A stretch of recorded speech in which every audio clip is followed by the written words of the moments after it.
I'm asking, how do you then observe? No, observe. Observe the tent. Observe the color around you, the shirts and the dresses around. How do you observe it? What is observation?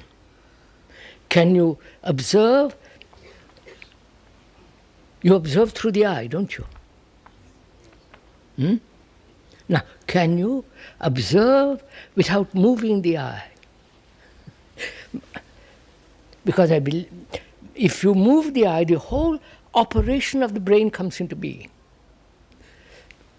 I won't go into this because you'll turn it into some kind of mystical, nonsensical thing. Mysterious and, occult and all the rest of that. Please, there is something mysterious in the world. Hidden things which you cannot possibly find unless you have laid the foundation of righteousness to live correctly, truthfully, without conflict. Then you have all kinds of powers.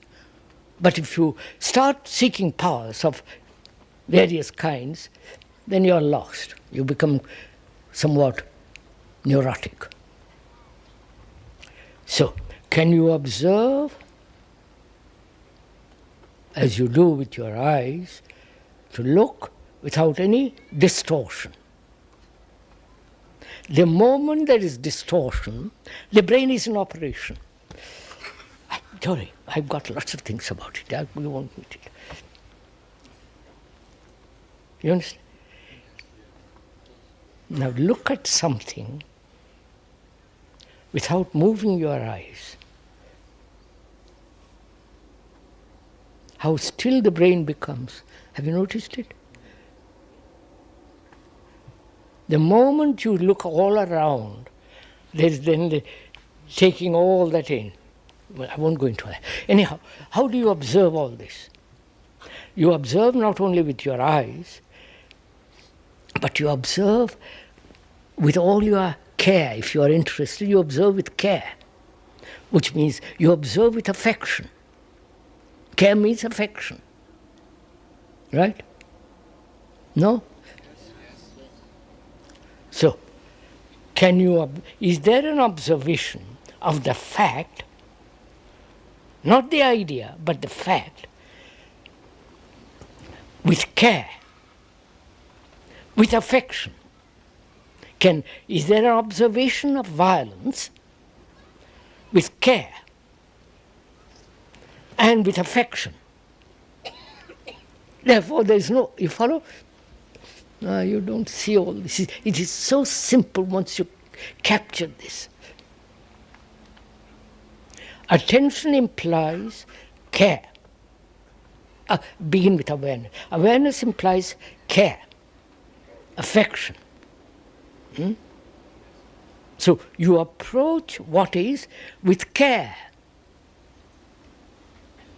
with affection.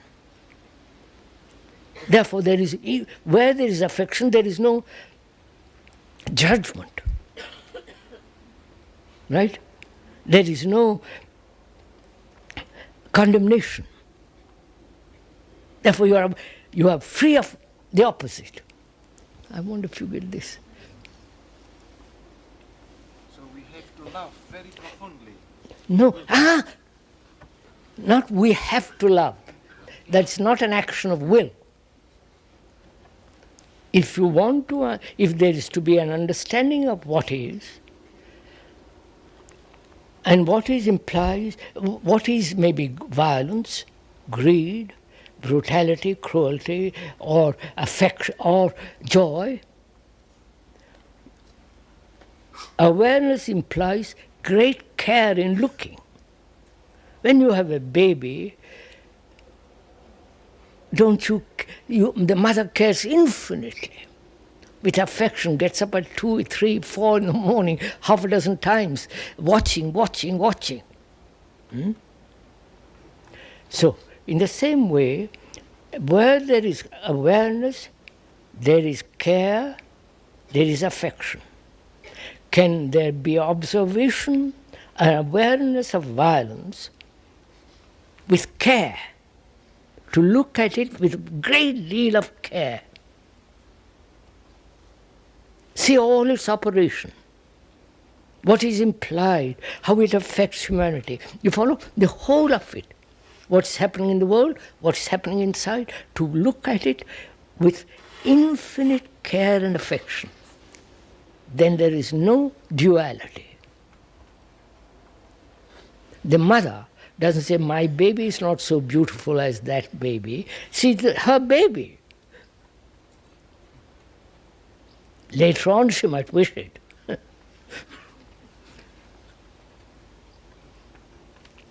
So,